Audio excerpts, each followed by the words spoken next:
की एक पहचान श्री राहुल गांधी, श्री राहुल गांधी, आदरणीय श्री राहुल गांधी जी।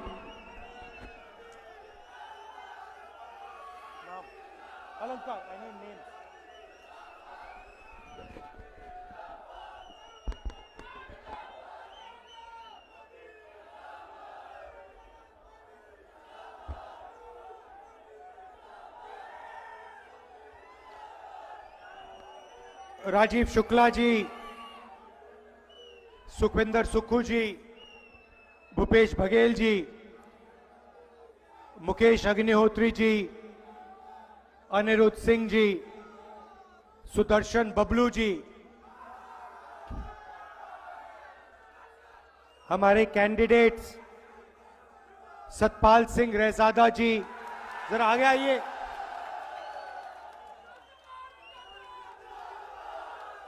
विधानसभा में विवेक शर्मा जी और राकेश कालिया जी,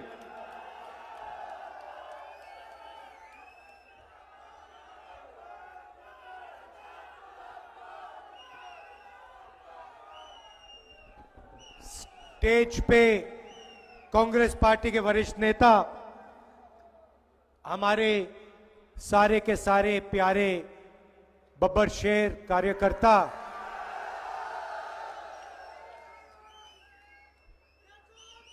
आमतौर से जंगल में एक बब्बर शेर दिखता है, दो दिखते हैं, यहां पे तो हजारों आए हुए हैं, एक साथ बैठे हुए हैं। मीडिया के हमारे मित्र, भाई और बहनों, हिमाचल प्रदेश के युवाओं, आप सबका यहां बहुत बहुत स्वागत। ऐसी गर्मी में आप आए, दूर दूर से आए, आपको कष्ट हुआ, दिल से आप सबका धन्यवाद करता हूं।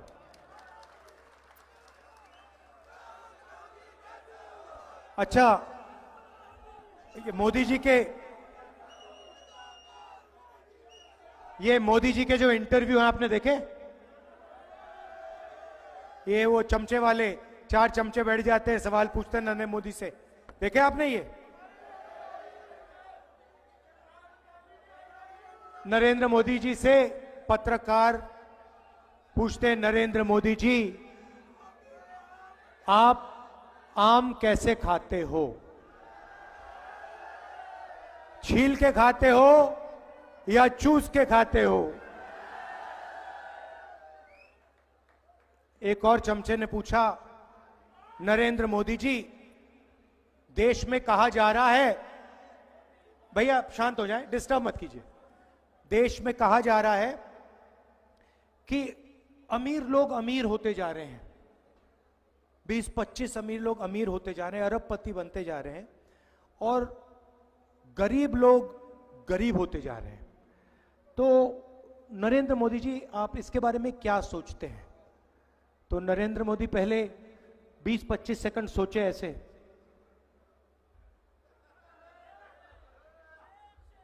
फिर कहते हैं क्या चाहते हो, क्या मैं सबको गरीब बना दूं?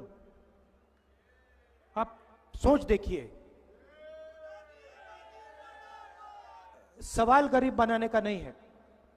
जो अपॉर्चुनिटी नरेंद्र मोदी अरबपतियों को देते हैं, वही अपॉर्चुनिटी हिंदुस्तान के किसानों को, मजदूरों को, बेरोजगार युवाओं को मिलनी चाहिए।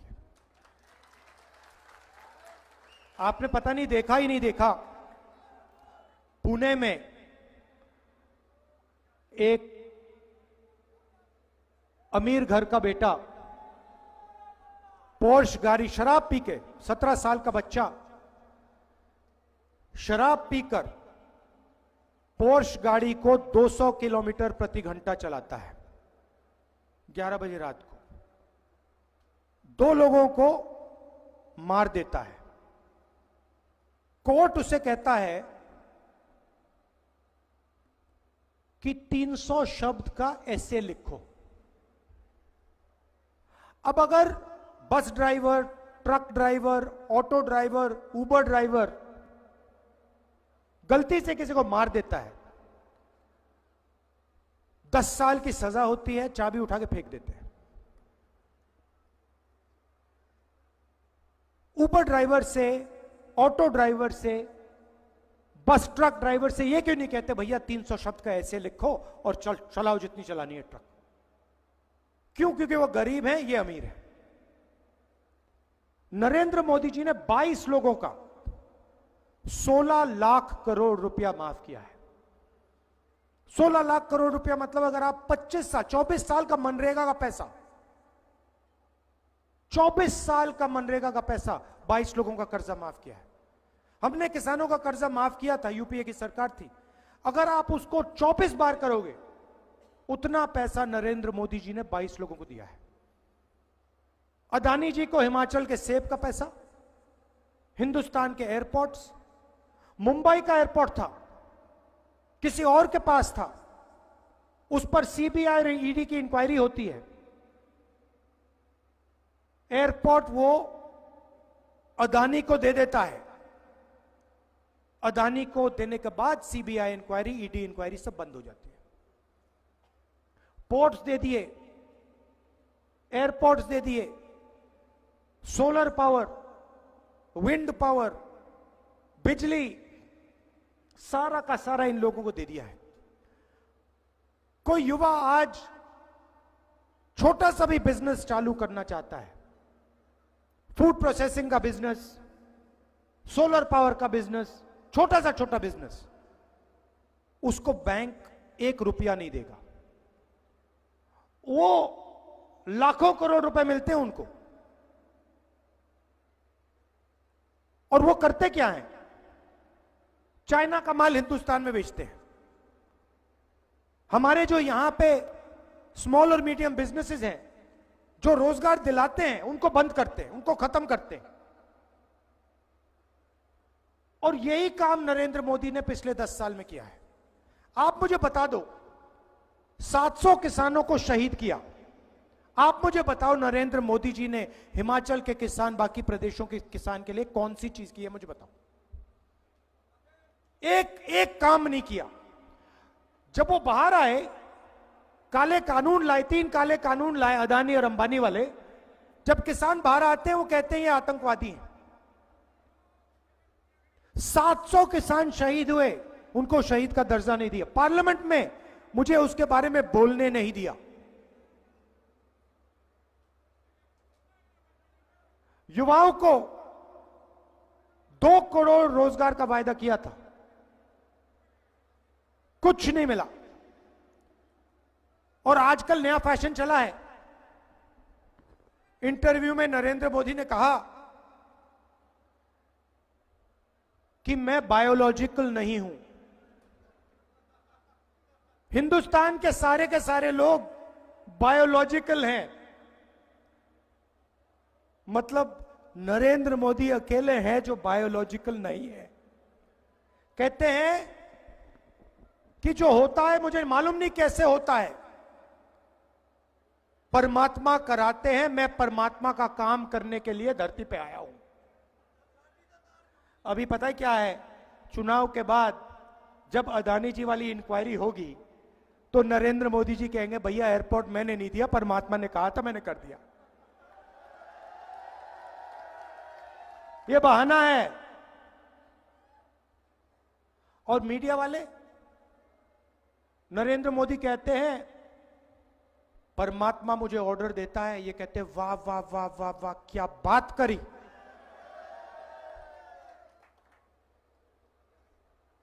किसी दिन सुक्कू जी मेरे पास आए, बंद कमरे में उन्होंने मुझे कह दिया कि राहुल जी, परमात्मा ने मुझे यहां भेजा है। मैं उनसे कहूंगा सुक्कू जी ये सब ठीक है, बाहर मत कह देना, आप मुश्किल हो जाएगी। मगर वो खुल के बोल रहे हैं सबको। मैं सोच रहा हूं कि परमाणु बम हाथ में उनके। मैं पूछना चाहता हूं भैया ये जो आपको होता है, ये जो दौरा पड़ता है, ये शाम को पड़ता है, सुबह पड़ता है? ये आपको कब कब लगता है कि भैया परमात्मा ने आपको मैसेज दिया है, उनसे आप बात करते हैं? 8 बजे शाम को करते हैं, रात को करते हैं, सुबह करते हैं, हर रोज होता है? कब होता है? सही बात है ना? अगर कोई आपके पास आए और आपसे कहे भैया मेरा डायरेक्ट कनेक्शन है परमात्मा के साथ, तो आप क्या कहोगे उसको? क्या कहोगे उसको? कोविड आता है, नरेंद्र मोदी जी कहते हैं भाइयों और बहनों थाली बजाओ, मीडिया कहते हैं वाह वाह वाह वाह वाह, कमाल की बात की। उसके बाद कहते हैं भाइयों और बहनों लाइट जलाओ, मोबाइल फोन की लाइट जलाओ।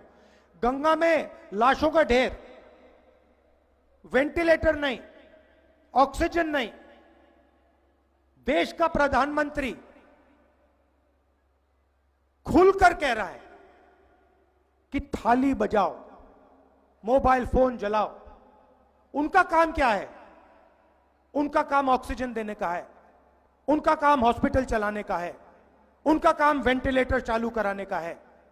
वो सब छोड़ दिया, कहते भैया थाली बजाओ।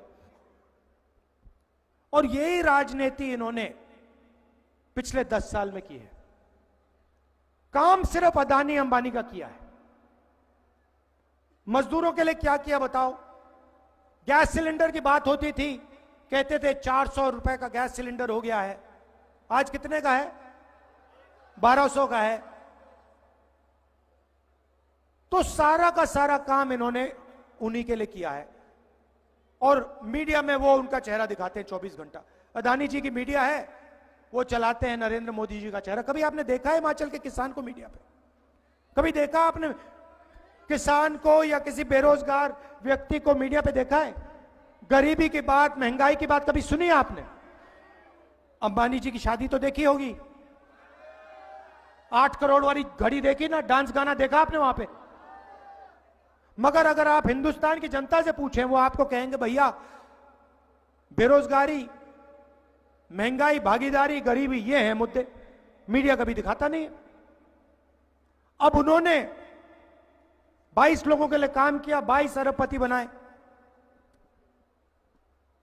अगले 10 साल में हम करोड़ों लाखपति बनाने जा रहे हैं। मैं आपको बता रहा हूं, यह मीडिया वालों की आदत है। जब हम मनरेगा लाए थे, इन्होंने कहा देखो गरीबों की आदत बिगाड़ रहे हैं।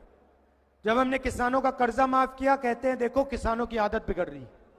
भोजन का अधिकार लाया, देखो लोगों को आलसी बना रहे हैं। मगर अदानी का कर्जा माफ होता है, कहते हैं देखो विकास हो रहा है, कितना विकास हो रहा है। तो जितना नरेंद्र मोदी ने 22 लोगों का किया, उतना हम करोड़ों लोगों का करने जा रहे हैं।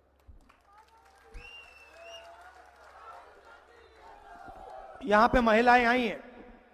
हिंदुस्तान के सारे गरीब परिवारों की लिस्ट बनेगी। उसमें हर प्रदेश के गरीब लोगों की लिस्ट होगी। किसान, मजदूर, छोटे व्यापारी, इस लिस्ट में सारे के सारों के परिवार होंगे।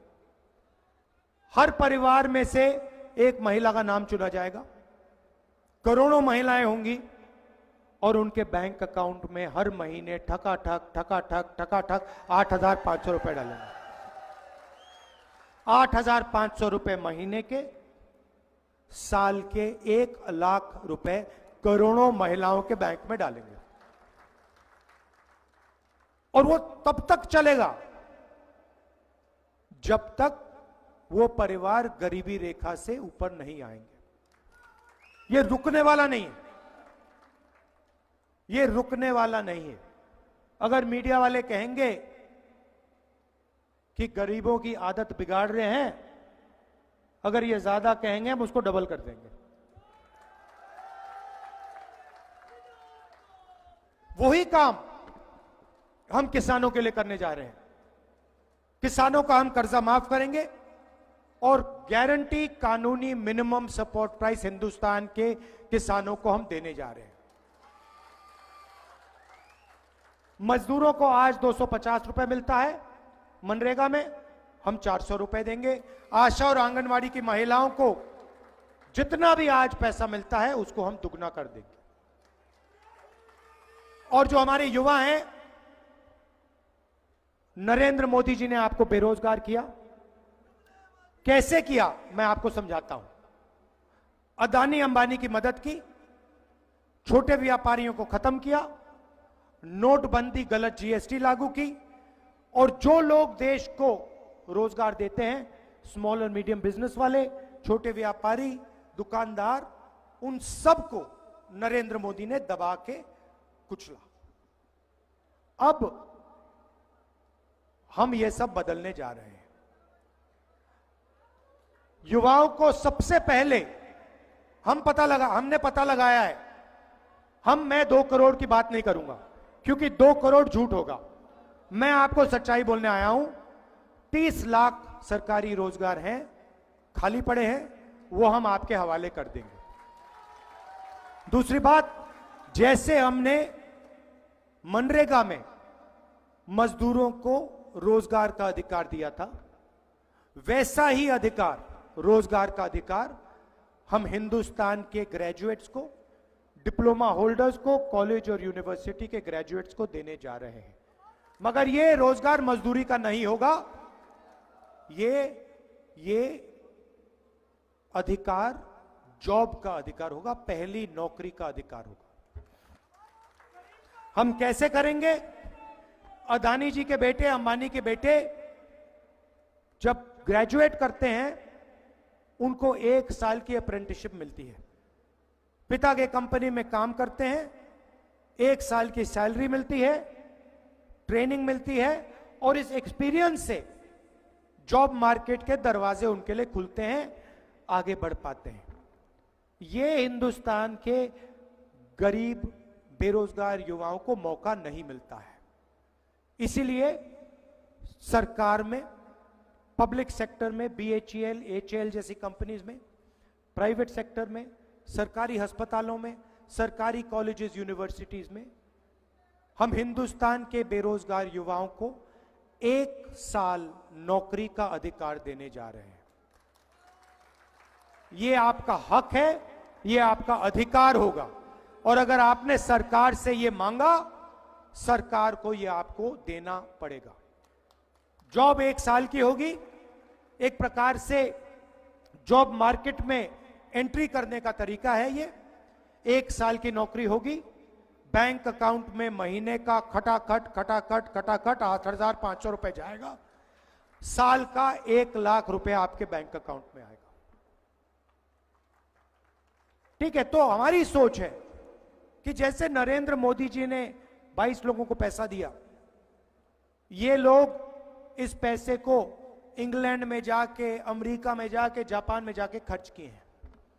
आपका पैसा इन्होंने बाहर जाके खर्च किया।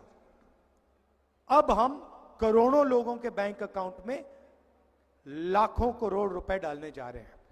क्या होगा? आप लोग अमेरिका में इसको खर्च नहीं करोगे, आप लोग हिमाचल प्रदेश में, उत्तर प्रदेश में, बंगाल में, गांव में, छोटे छोटे शहरों में इस पैसे को खर्च करोगे। जैसे ही क्या करोगे? आप शर्ट खरीदोगे, पैंट खरीदोगे, मोबाइल फोन खरीदोगे, मोटरसाइकिल खरीदोगे। डिमांड बनेगा, हिंदुस्तान की फैक्ट्रियां ये चीजें बनाना शुरू करेंगी। जैसे ही हिंदुस्तान की फैक्ट्रियां फिर से चालू हो जाएंगी, हिमाचल प्रदेश के बेरोजगार युवाओं को उन्हीं फैक्ट्रियों में रोजगार मिलेगा। हम चेन बना रहे हैं। जैसे मोटरसाइकिल में पेट्रोल डाला जाता है और फिर चाबी घुमाई जाती है, वैसे ही हम आपके बैंक अकाउंट में पैसा डाल रहे हैं। वो पेट्रोल है, जैसे ही वो आपके बैंक अकाउंट में जाएगा, आप उस पैसे को खर्च करोगे, हिंदुस्तान की अर्थव्यवस्था चालू हो जाएगी, स्टार्ट हो जाएगी, फैक्ट्रियां खुल जाएंगी, रोजगार शुरू हो जाएगा। रोजगार इसलिए खत्म हुआ है क्योंकि नरेंद्र मोदी जी ने आपके जेब में से पैसा खींच लिया है। नोटबंदी, GST, ये सब आपके जेब से पैसे छीनने के तरीके हैं। हम आपके बैंक अकाउंट में, जेब में लाखों करोड़ रुपए डालने जा रहे हैं हिंदुस्तान की अर्थव्यवस्था को जंप स्टार्ट करने के लिए। अब 2 और चीजें हैं युवाओं के लिए और शायद हिमाचल प्रदेश के युवाओं के लिए। देखिए, हिमाचल प्रदेश के युवा सेना में जाते हैं, बॉर्डर पे खड़े होते हैं, जिंदगी दे देते हैं, जान देने के लिए तैयार होते हैं। पहले क्या होता था? अगर कोई शहीद होता था तो एक ही कैटेगरी का शहीद होता था, शहीद का दर्जा मिलता था, फैमिली की प्रोटेक्शन होती थी, फैमिली को, परिवार को पेंशन मिलती थी। नरेंद्र मोदी जी ने शहीद के 2 कैटेगरियां बना दी है। एक कैटेगरी नॉर्मल जवान और ऑफिसर, जिसको शहीद का दर्जा मिलेगा, पेंशन मिलेगी, कैंटीन मिलेगी, सारी की सारी प्रोटेक्शन मिलेगी, रिस्पेक्ट मिलेगी, इज्जत मिलेगी। और दूसरा शहीद जिसको नरेंद्र मोदी अग्निवीर कहते हैं, उसे ना ट्रेनिंग मिलेगी, ना पेंशन मिलेगी, उसको उठाकर 3 साल बाद, 4 साल बाद आर्मी के बाहर फेंक दिया जाएगा। अमित शाह आए, कहते हैं कि अग्निवीरों को पैरामिलिट्रीज में, पुलिस में नौकरी मिलेगी। सवाल यह नहीं है, सवाल यह है कि अगर हिंदुस्तान का एक युवा देश के लिए शहीद होने के लिए तैयार है, तो उसको वही रिस्पेक्ट मिलनी चाहिए जो दूसरे युवाओं को मिलती है। हमें 2 तरीके के शहीद नहीं चाहिए, हमें 2 तरीके के जवान नहीं चाहिए। ये इनको 6 महीने की ट्रेनिंग देंगे और फिर चाइना की सेना के सामने इनको खड़ा कर देंगे। चाइना की सेना को 5 साल की ट्रेनिंग मिलेगी, हमारे जवानों को 6 महीने की ट्रेनिंग मिलेगी। नतीजा आपको मालूम है क्या होने जा रहा है। तो मैं आपको यह कहना चाहता हूं कि इंडिया की सरकार आएगी, इंडिया गठबंधन की सरकार आएगी, और हमारा पहला काम, महालक्ष्मी योजना से पहले, पहली नौकरी पक्की से पहले, किसान कर्जा माफी से पहले, पहला काम होगा कि हम अग्निवीर योजना को फाड़ कर कूड़ेदान में फेंक देंगे। ये स्कीम जो है, हमने पता लगाया है, ये स्कीम आर्मी की स्कीम नहीं है। आर्मी इस स्कीम को नहीं चाहती है। इस स्कीम को प्रधानमंत्री ने और पीएमओ ने बनाया है। आर्मी नहीं चाहती है 2 तरीके के शहीद, आर्मी चाहती है कि सिर्फ 1 तरीके के जवान हो, सबको इज्जत मिले, सबको पेंशन मिले, सबकी रक्षा हो। इसीलिए अग्निवीर योजना को चुनाव के एकदम बाद आप भूल जा सकते हो, इसकी कोई जगह नहीं रहेगी, इसको हम हटा देंगे। ये मैं आपको मैसेज देना चाहता था। लड़ाई भाइयों और बहनों इसकी है, कॉन्स्टिट्यूशन की है, संविधान की है। ये अंबेडकर जी, महात्मा गांधी जी, जवाहरलाल नेहरू जी और हिंदुस्तान की पूरी जनता की आवाज है। बीजेपी के लोग, ये हमारे कार्यकर्ता जानते हैं कि जो भी हिंदुस्तान के लोगों को आज तक मिला है, आपको स्टेट मिला, हिमाचल प्रदेश मिला। मैं आपको आज कह रहा हूं कि अगर यह कॉन्स्टिट्यूशन नहीं होता, अगर यह संविधान नहीं होता, आपको हिमाचल प्रदेश कभी नहीं मिल सकता था। अगर आपको प्रदेश मिला है तो इस किताब ने आपको प्रदेश दिया है। और यह सिर्फ कोई मामूली किताब नहीं है, इसमें हिंदुस्तान की हजारों साल पुरानी सोच है, हमारे महापुरुषों की सोच है। बीजेपी के नेता खुलकर कह रहे हैं कि अगर हम चुनाव जीते, हम इसको खत्म कर देंगे, रद्द कर देंगे, फाड़ के फेंक देंगे। कभी नहीं होगा ये। बीजेपी वालों, आप सपना मत देखो, टाइम अपना जाया मत करो। कांग्रेस पार्टी के कार्यकर्ता बब्बर शेर यहां खड़े हैं, वो ये कभी नहीं होने देंगे। कोई भी शक्ति नहीं है जो हिंदुस्तान से इस संविधान को छीन पाए, क्योंकि हमारे यहां पर टाइगर घूम रहे हैं, और ये जो टाइगर हैं, ये बब्बर शेर जो घूम रहे हैं पूरे हिमाचल प्रदेश में, ये 4 की 4 लोकसभा की सीट यहां जिताने जा रहे हैं। मैं आपको दिल से धन्यवाद करता हूं, सुक्खू जी का धन्यवाद करता हूं। और यहां पे देखिए, प्रधानमंत्री जी आए और खुलकर आपके सामने कह रहे हैं, हिंदुस्तान का प्रधानमंत्री कह रहा है कि मैं चोरी कर कर, पैसा देकर, भ्रष्टाचार करके हिमाचल प्रदेश की सरकार को गिराने की कोशिश करूंगा। खुलकर कह रहा है। गोवा की सरकार चोरी की, अरुणाचल की सरकार चोरी की, मध्य प्रदेश की सरकार चोरी की, पैसा देकर, करोड़ों रुपए देकर। नरेंद्र मोदी जी, आप हिमाचल प्रदेश की सरकार नहीं चोरी कर पाओगे, क्योंकि हिमाचल प्रदेश की सरकार, हमारे हिमाचल प्रदेश की जनता आपको समझ गई है, आपको पहचान गई है। सारे के सारे भ्रष्ट लोग, सारे के सारे भ्रष्ट लोग बीजेपी चले गए। हालात यह है भाइयों और बहनों, जो हमारे यहां से निकल के गए हैं ना, पंजाब में, महाराष्ट्र में, किसानों से वो भागकर दौड़ रहे हैं।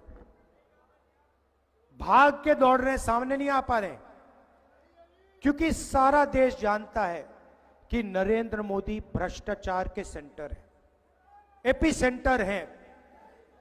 Narendra Modi ji electoral bond scheme लाए, कहते हैं राजनीति को साफ करने के लिए इलेक्टोरल स्कीम लाए, इलेक्टोरल बॉन्ड स्कीम लाए।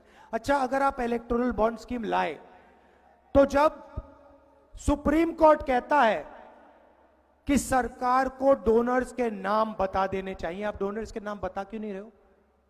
आपने छुपाया क्यों है? भाइयों और बहनों, इलेक्टोरल बॉन्ड स्कीम मैं आपको समझा देता हूं। कंपनी पर दबाव लगता है, सीबीआई ईडी की इंक्वायरी होती है, कंपनी बीजेपी को रिश्वत देती है, सीबीआई इंक्वायरी ईडी इंक्वायरी बंद हो जाती है। यह है इलेक्टोरल बॉन्ड स्कीम। हफ्तेबाजी है, एक्सटॉर्शन है। दुनिया का सबसे बड़ा एक्सटॉर्शन स्कीम नरेंद्र मोदी जी ने लागू किया हिंदुस्तान पर। यह सच्चाई है, और यह सच्चाई पूरा देश अब बहुत अच्छी तरह समझ गया है कि नरेंद्र मोदी जी अदानी जी के लिए, अंबानी जी के लिए काम करते हैं, किसान, मजदूर, बेरोजगार युवाओं के लिए काम नहीं करते हैं। और नरेंद्र मोदी इसको खत्म करना चाहते हैं, कॉन्स्टिट्यूशन को रद्द करना चाहते हैं। पूरा देश समझ गया है। इसीलिए हिमाचल प्रदेश में 4 की 4 सीट कांग्रेस पार्टी को आने जा रही है। विधानसभा में भी हमारी 6 की 6 सीट यहां आएंगी। आप सबका दिल से धन्यवाद करता हूं, इतनी गर्मी में आप आए, बहुत बहुत धन्यवाद। जय हिंद, जय हिमाचल।